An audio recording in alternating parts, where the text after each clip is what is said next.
थाना किशनगढ़ बास क्षेत्र के गांव में शनिवार को कुएं में युवती का शव मिलने से क्षेत्र में सनसनी फैल गई। क्षेत्र के ग्राम भटकल निवासी जोगेंद्र सिंह पुत्र प्रताप सिंह रायसिक ने शनिवार को थाना किशनगढ़ बास में रिपोर्ट दी और बताया कि उसकी पुत्री नसीब कौर 26 नवंबर को शाम करीब 7 बजे घर से बिना बताए चली गई थी, जिसको गांव में तथा आसपास रिश्तेदारी में काफी तलाश किया गया परंतु पता नहीं चला। इस पर 28 नवंबर को थाने में गुमशुदगी की रिपोर्ट दर्ज करवाई गई। आज 2 दिसंबर को सुबह करीब 7 बजे गांव ही के राजेश पुत्र भूजी लाल मेघवाल के जरिए टेलीफोन पर बताया गया कि हमारे कुएं में बदबू आ रही है, शायद किसी की लाश पड़ी है।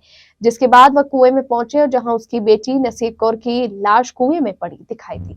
बाद में पुलिस को बुलाया गया, शव को बाहर निकलवाकर मोर्चरी में भिजवाया गया। मृतक नसीब कौर के पिता जोगिंदर सिंह ने बताया कि उसकी पुत्री के शव को बाहर निकाला गया तो उसके हाथ पैर बंधे हुए थे तथा मुंह भी कपड़े से बंधा हुआ था, इसलिए उन्हें शक है कि किसी अज्ञात व्यक्ति द्वारा उसकी पुत्री की हत्या कर कुएं में फेंक दिया गया। किशनगढ़ बास थाना इंचार्ज ज्ञानचंद ने बताया कि शनिवार प्रातः करीब 8:30 बजे सरपंच द्वारा फोन पर बताया गया कि ग्राम भटकोल स्थित एक कुएं में एक लाश पड़ी हुई है। सरपंच की सूचना पर पुलिस वहां पहुंची। शव की पहचान नसीब कौर पुत्री जोगिंदर सिंह के रूप में की गई। 28 नवंबर को उसकी गुमशुदगी दर्ज करवाई गई थी। परिजन की तरफ से अज्ञात लोगों पर हत्या किए जाने का आरोप लगाया गया। शव का मेडिकल बोर्ड से पोस्टमार्टम कराकर परिजनों को सुपुर्द किया गया, जिससे अब अग्रिम जाँच की जा रही है। मेरा नाम जोगिंदर सिंह है। 6 और 7 बजे के बीच में अंधेरा पड़ने से घर के पीछे कम से कम 15-20 मीटर पीछे हमारी लड़की अचानक गायब हो गई। कितने तारीख की बात है? हाँ साहब, कितने तारीख की बात है? ये 26 तारीख की। अच्छा।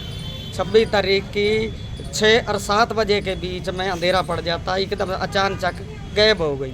ऐसे लगता है जैसा हमारी लड़की चल के जाती तो एक दूसरे को दिखती, लेकिन ऐसे अंधेरे में जैसे हमारे को शक है जैसे किडनैप। क्या नाम है लड़की का? नसीब कौर। 26 तारीख को आपकी लड़की गायब हो गई। हाँ। कहाँ, कैसे मिली, कहाँ मिली आपको? ये फिर हम खूब उसी टाइम ढूंढ में चले गए। ये कोई फिर उसके बाद हमने ढूंढ उरे परे देखना शुरू कर दिया। हमारे को कोई उसका पता नहीं चला। हम ढूंढ के जंगलों में इधर उधर सारे उरे परे डोले तो कोई पता नहीं लगा। उससे शक तो हमारे को ऐसा था जैसे अचानक इतनी जल्दी चल के जाती तो किसी को दिखती। और खाना भी अभी नहीं खाया। खाना मतलब हम लेट ही खाते हैं, 10 और 9 और 8 बजे के बीच में लेट ही पकता। उस अंधेरा होगा, पीछे लट्टू भी बुझ गए थे। लट्टू कभी चस जाता था, कभी बुझ जाता था। उसके बीच में ढूंढना शुरू हो गया, हमारे को कोई सुराग ना मिला। अब आज सुबह जो जमींदार कुएं में लाश मिली है, उसके पाँव लड़की के बंधे हुए, मुंह लपेटा हुआ है और जैसे मतलब किसी ने मार के बाद में पटकी होए 2-4 दिन बाद, 2 दिन या 3 दिन बाद उसके जाने के बाद। अब लाश गली पड़ी है, सड़ी पड़ी है, उसका हमारे को अंदाज़ा नहीं आ रहा। लेकिन पुलिस मदद से उसका सारा फिंगर जैसे भी जैसा हादसा हुआ उसको वो पहचान कर सकती है प्रशासन। समय करीब 8 साढ़े 8 बजे जरिए टेलीफोन सरपंच साहब ने बताया था कि गांव भटकोल में डेड बॉडी पड़ी हुई है।